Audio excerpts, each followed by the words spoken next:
Welcome back, everybody, to the Red State Rundown. My name is Misty Morgan, and this is Brandon Shoupe. All right, as promised, we're going to bring you amazing experts to tackle some of the biggest topics that are on the minds of Alabamians. And so we're bringing one expert. Let's talk about this guy first. Well, suave and debonair are the first things that come to my mind. He definitely takes the cake as far as that goes. Spent a lot of time in the U.S. Army and the U.S. Army National Guard, and I found out last week that he was in armor. Oh. Now, this guy's in armor. He has a gorgeous wife, and then, of course, I have a cousin who I've talked about previously on the show. We're going to have him on. He's out of the Army now. He was in armor. He has a gorgeous wife. So I don't know what is going on in the U.S. Army armored divisions, but hopefully we're going to, if we find out nothing about banking or about the financial system, hopefully we'll find out what's going on in armor today. Well, our guest does have 31 years experience in the banking industry. That's why we wanted to bring him in. Mr. Jeff Williams with SmartBank. Hello, sir. I'm so glad to be here. So glad to be here. How'd you get the hot wife? I imported her.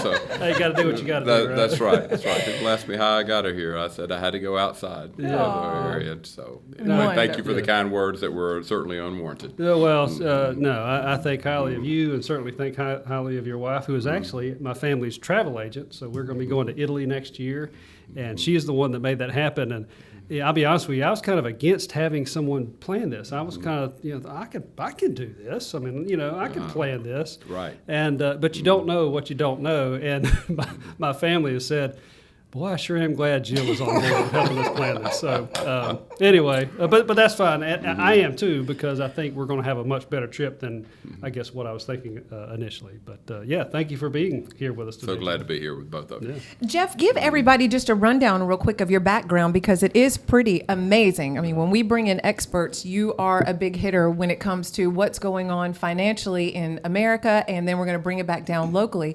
Tell everybody your background. Currently, I'm the regional president for SmartBank. SmartBank's about a $5 billion bank, headquartered in Tennessee. We've expanded across Alabama and the Gulf Coast recently. I manage the markets of Montgomery, Auburn, and Dothan.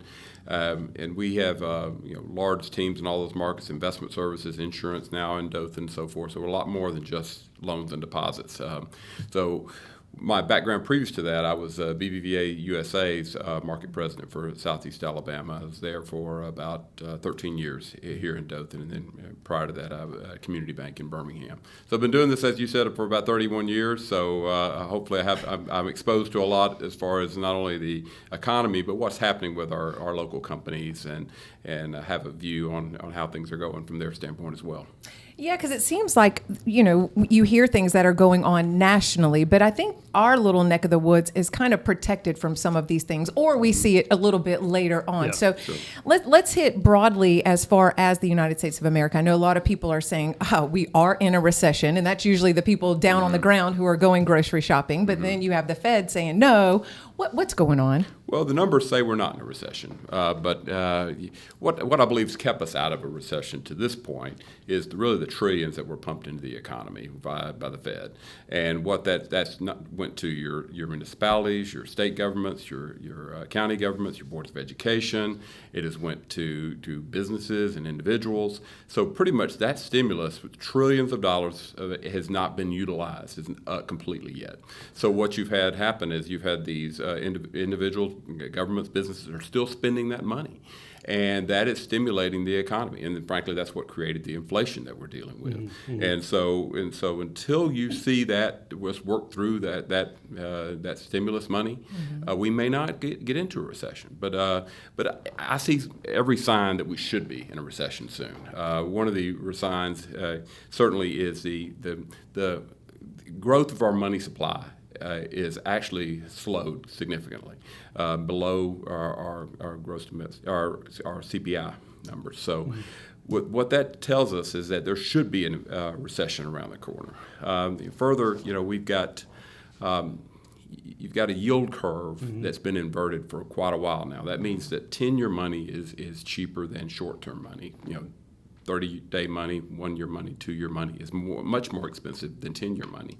So that almost always is a sign of recession. So if I were predicting, just Jeff predicting, I would say we should see a recession, at least a small recession, by the fourth quarter, maybe first quarter of next year. You mentioned the stimulus money. I want to follow up on that. So there has been a lot of stimulus money that's been pumped into the market, and I know we're going to stay mostly away from politics, but I do want to ask you, like, with all this money, I remember when I was in college and we were doing some kind of exercise. I don't really recall what it was, but I remember being in the Haley Center at Auburn University, and there was some computer, and I was going through and answering these questions, and it talked about the national debt, and I think at the time we had a $4 trillion debt. I was like, oh my gosh, $4 trillion, that's a lot of money.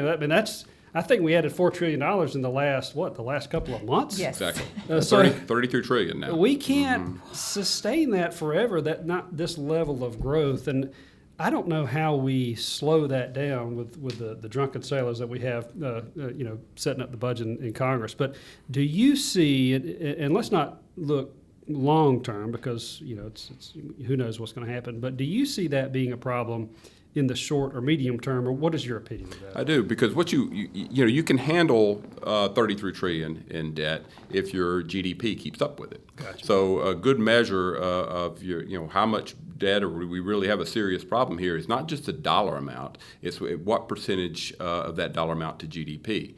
So if our GDP is 30 trillion. It is hard to talk about those kind of numbers. It doesn't seem right. If our GDP is 30 trillion and our debt's 33 trillion, that gets to the point of being concerning. There are many countries out there where it's 150%, 200%. So we're at the point now where it's getting concerning. So what you've got to do, if you can't control your spending, you can't get the debt down, you've got to grow your GDP, you've got to grow your economy. But what are we talking about here? Potential recession. Obviously if you're in a recession, it means you're not growing your GDP.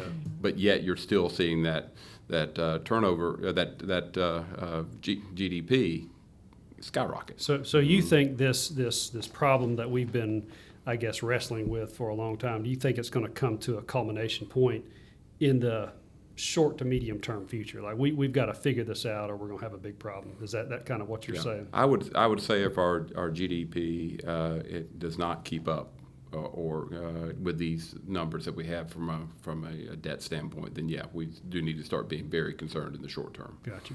And this affects everyday Americans, and that's why we wanted to bring this. It's going to trickle down and affect everybody. So we do need to pay attention to what is going on. So now let's bring it down to Alabama. How's Alabama looking? Surprisingly good. Right. Alabama is a very well-managed state. From a fiscal standpoint, we've made a lot of improvement in the last decade with our fiscal management of the state. So we're now becoming the sort of the envy of the nation when it comes to how we manage our finances here in the state, and that helps us being able to promote industry, being able to help attract industry to the state. It helps us put more money to our schools, which are improving. So I believe we're on the right path in Alabama for sure. And what I see is just things happening on a positive nature all across the state, whether it be Hudson Alpha's announcement to their plant genome research moving here to Dothan, an initial $50 million investment downtown Dothan's announcement for the complete redevelopment of downtown. What you see around the circle, around Main Street with all the redevelopment, the infrastructure improvements, but you're seeing retail pop up. Banks are building, and that's always a good sign. They follow the money. But it's just across. But it's just across the state too. Hyundai's a huge announcement for they're going to be expanding their Montgomery plant, which when Hyundai and Kia, which is in West Point, Georgia, just across the state line, when they expand, their Tier 1 and Tier 2 suppliers expand as well, and their Tier 1 and Tier 2 suppliers are all across central Alabama.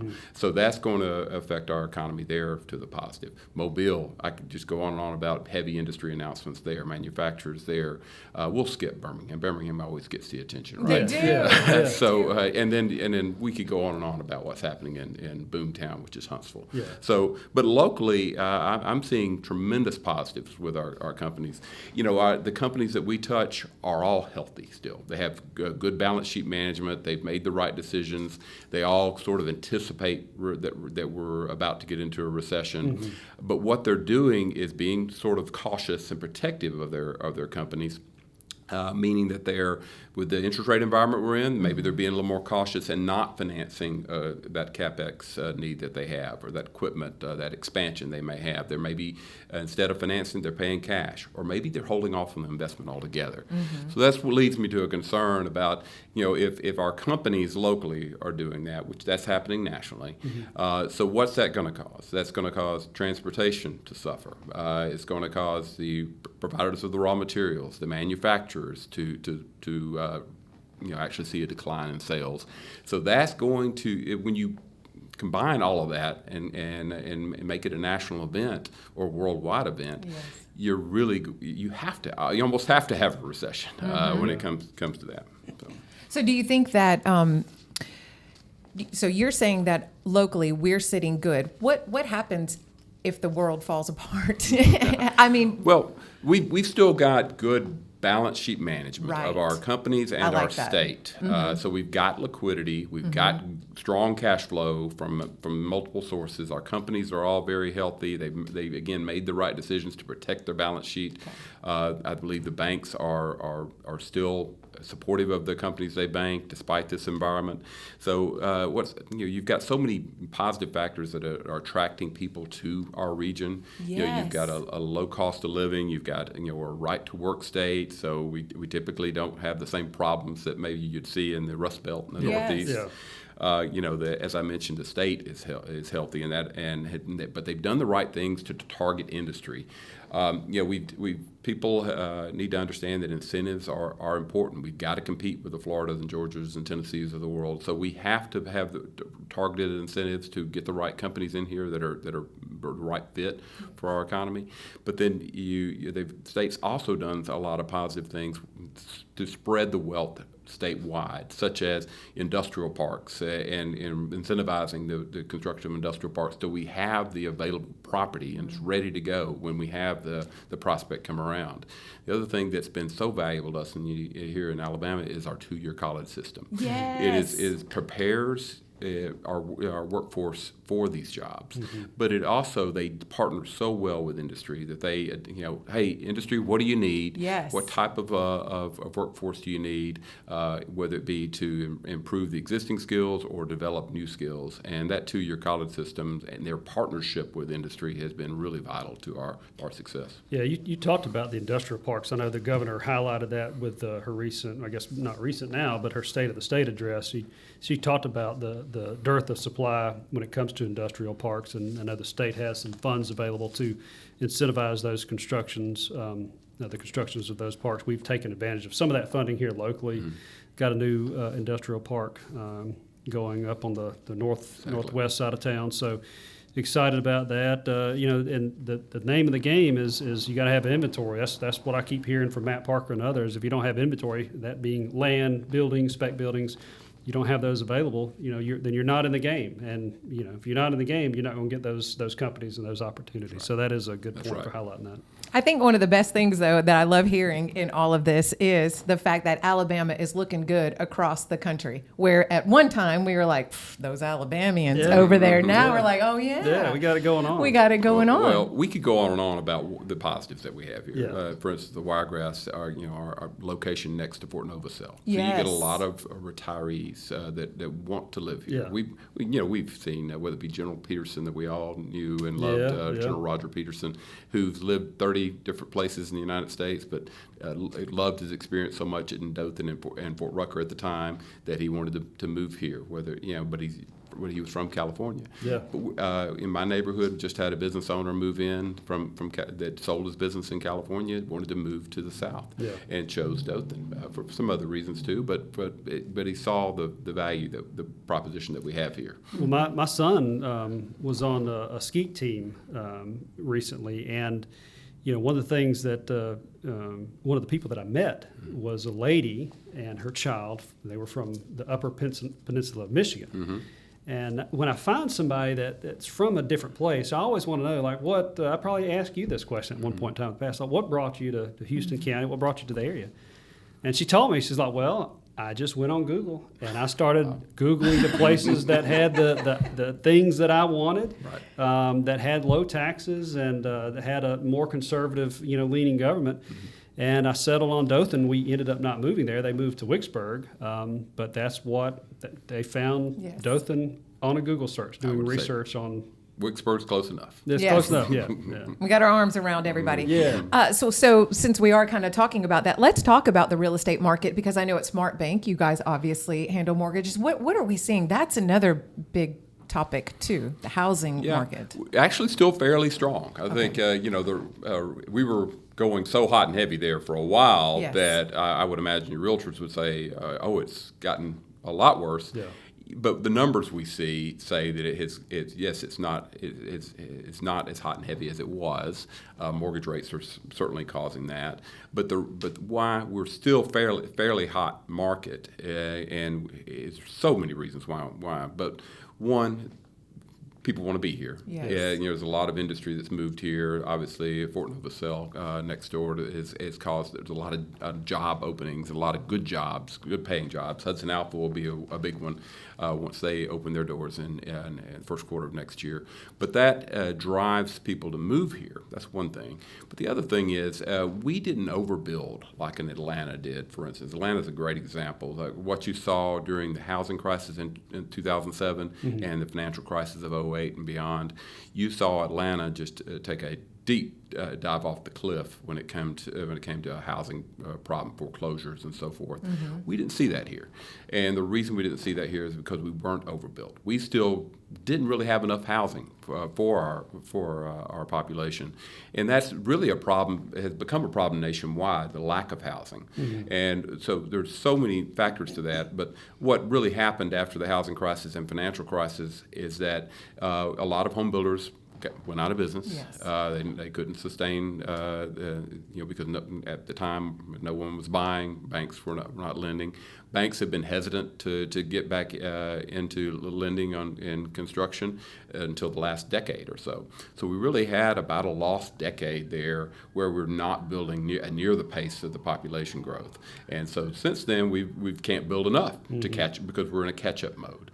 And so in the situation we're in right now, mortgage rates have climbed to the high sixes, low sevens.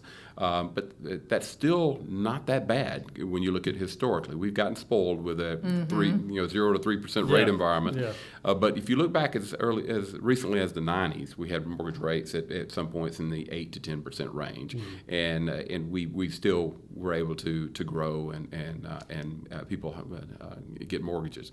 We're still seeing a lot of traffic on the mortgage side, and it's driven by a lot of people moving into our area. That's most of the application. We're not seeing a lot of refinances, but we are seeing a lot of new home purchases, and that's really because people are moving from out of the area. Plus, too, we're still surprisingly a lot of cash buyers in the market, whether it be someone selling a home and downsizing, mm-hmm. or whether it be selling in California and moving their money here to Dothan. Yeah. Yes, mm-hmm. That is so good to know, because when you do listen nationally, mm-hmm. you're like, oh my goodness, what is going to happen to us? Yeah. And mortgage rates are surprisingly lower than you'd expect, and that's really driven by the fact that that yield curve is inverted, as I mentioned earlier. Yeah. So what you've got is that mortgage rates, as I mentioned, are in the high sixes to low sevens, but your prime rate is 8.5. So you're actually able to borrow on a 30-year mortgage about 1.25 cheaper than you can borrow on a short-term home equity line, 8.5%. So that's the inversion of the yield curve. What happens? The yield curve, mortgage rates typically follow the 10-year Treasury bill. Yeah. So the 10-year Treasury bill, let's call it about 4.25 right now. Mm-hmm. That's generally about what it is today. And mortgage rates are typically 1.75% to 3% higher than the 10-year T-bill. So in today's environment, it's about 3% higher. And the reason for that is that the risk environment that we're in is a little bit greater than it was a couple of years ago, right? So mortgage rates are going to be a little higher than they would have been a couple of years ago, not just because the 10-year T-bill has increased, but because the risk has increased a little bit. But still, you're able to borrow for cheaper than you can borrow on the short term. Yeah. It's amazing how the high interest rates, or the interest rates as they begin to tick higher, start to affect more than just the interest rates. I know here at the county, we're dealing with a problem with insurance costs. The cost of reinsurance has skyrocketed, and the explanation that's been given to me is like, well, when you're a well-heeled individual, or you're a company that has a lot of money, if you've got guaranteed, 4, 5, 6% that you can get risk-free, then why should you go into riskier investments like reinsurance? And so the cost of our reinsurance has skyrocketed because those interest rates have pulled so much money out of that market. Exactly. That risk premium that we're talking about with the mortgages, you're paying that almost 3% higher than 10-year T-bills, because if you're an investor in mortgages that are 4.25% and 10-year T-bills are 4.25% backed by the United States government, you're going to choose T-bills 100% of the time, right? Long, yeah. So you got to be paid for that additional risk that you're taking. Look at that. See why we brought the experts in? There you go.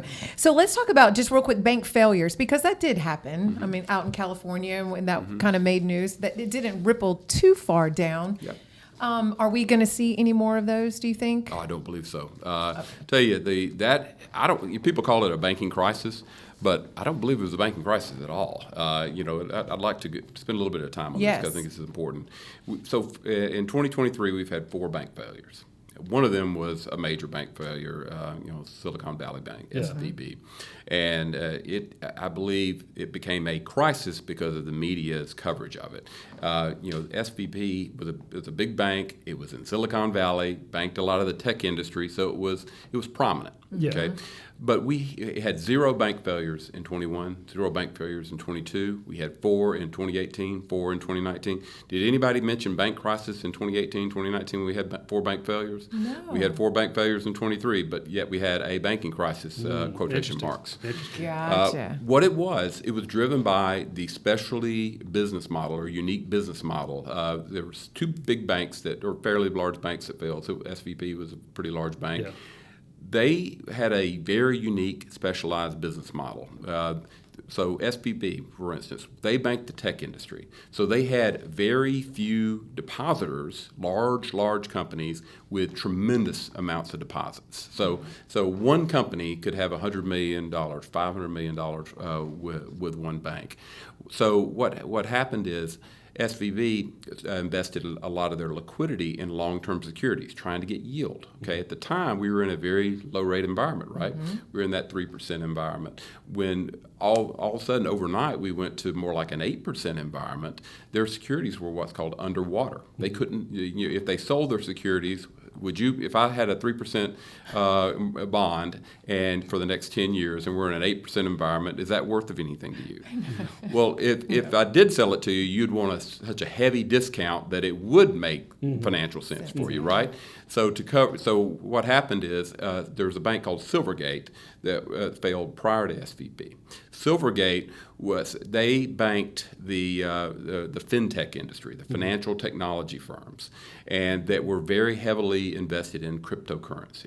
Okay, so what happened is when they had a run on their deposits, that a lot of their major depositors, again banking a few depositors with ultra large deposits, when they had just a few of those major depositors withdraw their funds, then what choice did they have? They had to look to their securities portfolio, and they were underwater significantly in their investment portfolio. So they didn't have an alternative to pay their depositors. So what you look for in a bank is that you look for one to not have that specialty or unique model. Okay, our banks here in Southeast Alabama and really the Southeast United States typically don't have a specialized model. Okay, they're universal banks. They're banking a large geography, a lot of different industries. They're banking your mom and pops as well as your large companies and government. So they have a very diverse deposit base. They're not specialized. So again, I just want to go back to SVB, Silvergate were the 2 main drivers to this banking crisis that Yeah. we supposedly had. But did anyone lose money? Not a single depositor lost money. And it wasn't just because the depositors pulled their money out. There was a lot of depositors that were in there still had well over $250,000, which is the FDIC limit. But what the FDIC did is they came in and said, we're going to cover all depositors for these banks, regardless of the FDIC limit. So the FDIC said nobody will lose money, and so what the FDIC did again with the other bank failures is they brokered the sale of that bank. Okay, so they made sure they said let's find a healthy bank and marry it up with the failed bank or failing bank, and make sure that no depositors lose money, or we don't have to tap the FDIC insurance fund. Okay, Right. that's what, for instance, SmartBank was considered a healthy bank back in the financial crisis and is today. So there was a failed bank in Destin, Florida, and they asked us to come in because of our expertise and the health of the bank and basically buy that bank. Now you get certain guarantees from the FDIC, and you get to make sure that you don't have They make it excess worth losses. your while. Yeah, they make sure you're protected. You're not Gotcha. buying. So you think you got a healthy institution buying a bad institution. That doesn't sound like a good deal, right? Yeah. Well, they make it worth your while to make financially make sense. But the depositors are all made whole. That's Yeah. what's important at the end of the day. The stakeholders, the shareholders, the bondholders of those banks may lose entirely. Yeah. But what's important is that your depositors don't lose Yes. money. So you talked about financial technology or fintech. I want to come back to that in a little bit, but let's go back to SVB. So SVB was 100%. Those depositors were bailed out, correct? Correct. So in 18 and 19, those I guess 4 in each were they were not bailed out. There was people that lost money. in those. I don't believe anybody lost money. So no one lost the money. FDIC basically has taken a stance. We're not going to allow banks to fail and depositors to lose. Gotcha. So you got so your $250 cap. What happens is they $1,000 broker that failing institution to a healthy bank Gotcha. to make sure the depositors don't lose. So when is the last time that someone that had $500,000 and the FDIC limit kicked in, and so that person or that company lost money on their deposit? I don't know that Brandon couldn't answer that. It's been a long time, Gotcha. and during the financial crisis, we saw the FDIC said we're going to an unlimited amount of FDIC insurance. A lot of banks pressure, and businesses pressured them to do that this time around. Gotcha. But it wasn't a system-wide crisis this time. So it didn't make sense for them to go to an unlimited amount. If it were a bank system-wide Yeah. crisis, Yeah. they probably would have done that, as it was in 08 and 09. Gotcha. But there was this issue was solely caused by the specialized, unique nature of their business model, and the fact that they had invested their securities portfolio in long-term investments that they couldn't liquidate. Gotcha. Okay? Gotcha.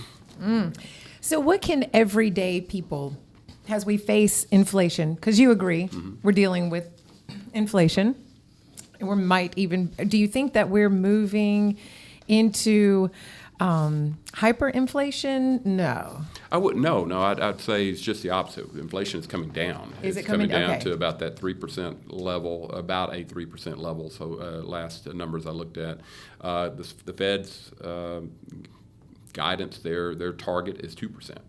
So we're close. I don't know if we'll get to 2%. They may be. Maybe they're going to be content with 3 being the number, but they brought it under control. And it's all those factors that I mentioned earlier about businesses not spending. They're using cash versus financing. They're putting off expenditures that they might have ordinarily done. That's slowing the economy. And certainly the consumer has about exhausted all of their excess savings Yes. that was caused by inactivity during the pandemic and government giveaways. Yeah. So they've about exhausted that money. So your consumer is to the point where they're relying on income now and disposable income for their expenditures. So we're getting to a point of more normalcy, and so that will further slow the economy when people don't have these excess deposits or reserves to fall back on. So you're saying, I like that. So you're saying we're actually going to move into normal then? I believe so. It I believe we'll be more of a normal inflation level. It might be slightly elevated, but I don't believe hyperinflation is around the On the corner. cards. Good. Okay. Good. So you had mentioned fintech earlier, and I mean I don't know if I really appreciate what that term actually means, but as it relates to the future of banking, I mean, it's constantly changing, just like everything else in the world. What is going to stay the same? And I'm not talking about from your perspective, but from my perspective, who goes into a bank or who's used my banking app. How is banking going to be the same 10 years from now, and how is it going to be different 10 years from now? Well, I think we'll still have branches 10 years from now. Okay. You're seeing less and less branches. Banks are building less and less brick and mortar branches.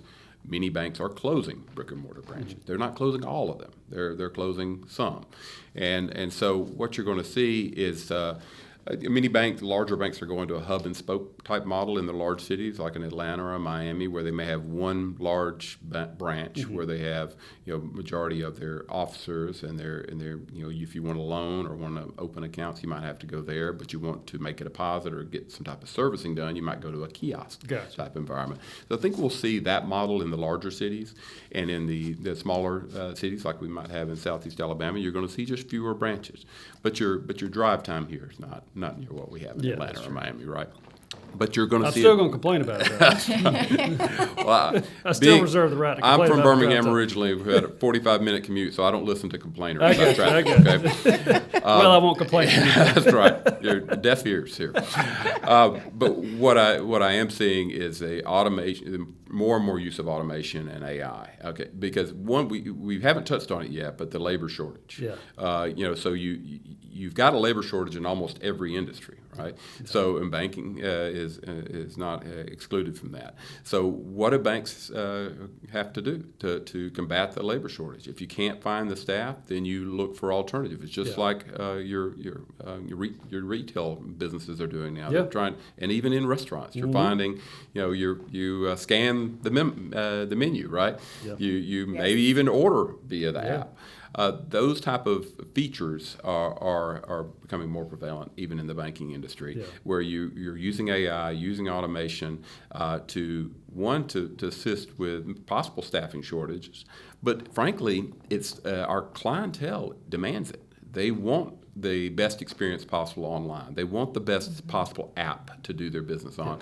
It's more convenient for them. It saves them money. They do it when they have time, and it often is a better outcome, frankly, because they're controlling it, being able to verify it, and so forth before proceeding. So typically, your clients that at least that have some type of tech or technically savvy are much more satisfied with their bank when they have a good online and app experience. Yeah.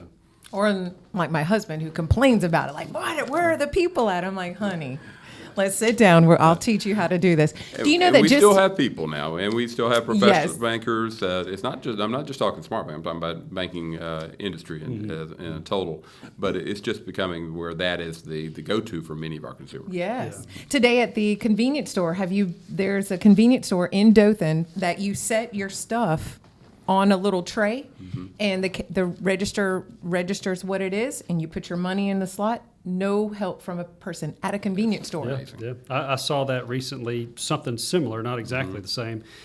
We were on a trip somewhere, pulled off, stopped at a gas station on the interstate, and they had two self-checkout lines at a gas station. For us older people, we're like, okay, we got this, we can do this. I was so rude to a lady one time at Sam's Club because they were pushing this self-checkout, and I hated self-checkout, and my wife got on to me afterwards. I was so ugly to this lady. So she's like, "You try our self-checkout." I don't really want to do. I'll just wait in line. No, try it. It's just really easy. So I went up there, and of course I scanned something, and of course it didn't work. I'm like, "See, this is why I don't use self-checkout." And my wife she crawled my case. I'm sure I was not didn't win any brownie points that day with that lady. Brandon, I have to say, but I think it's gotten better. I have to say, I'm one of those that's just the opposite of that, especially since the pandemic and the lack of labor we've had. So when I'm going to a restaurant or any type of retail store, if that employee showed up, I'm appreciative. Yeah. But I also recognize that business is having to change their business model in some ways to accommodate for those lack of employees. Yeah. Jeff, where are our people at? What is your take? What is Jeff? Just Jeff. Where are the people at? Well, I believe there's a lot of folks that did get a tremendous amount of stimulus and have changed their goals in life. Maybe they don't have the goals that maybe you and I had as kids, that we're going to be the president of the United States one day. Yeah. Their goals are different. They're more comfortable in the environment that they're in, where they're maybe work some side jobs or some, is it called side hustles now? Side hustle, gigs. And I have people that I know that have 2 or 3, 4 side hustles, and that's how they make their living. They don't have a 9-to-5 job. Yeah. So it's odd to me, somebody who's been in the corporate life for as long as I have, and the military before that, is a very structured and a paycheck that I could count on because I had obligations. Yeah. And so this the younger folks tend to be a little bit more adaptable maybe than I was. We'll say it nicely. You danced around that. Perfect. But we got what you were putting down. We were picking it up. Yeah. You talked about the gigs, the side hustles. I talked to a restaurant owner who's actually a mutual friend of ours. We won't say her name, but she had a restaurant, and she was complaining about the same thing, the labor. No, these kids don't want to work, and she said that these kids, that a lot of them would leave her restaurant, and they would go do things like Uber and Instacart and stuff like that. And they would make enough money to get by, for a week or two, and then they would just, you don't have to quit. You don't have to quit a job. You just don't open up your app. You don't get your gigs, and you take your days off, and when your bank account runs low, you open up your app. Okay, time to go make some more money. And that's just how they. And she said it was funny because a lot of them would room together. They would team up and rent an apartment or rent a house, and that was their lifestyle. It's a different lifestyle. See, we're sitting here like, nope, couldn't do it.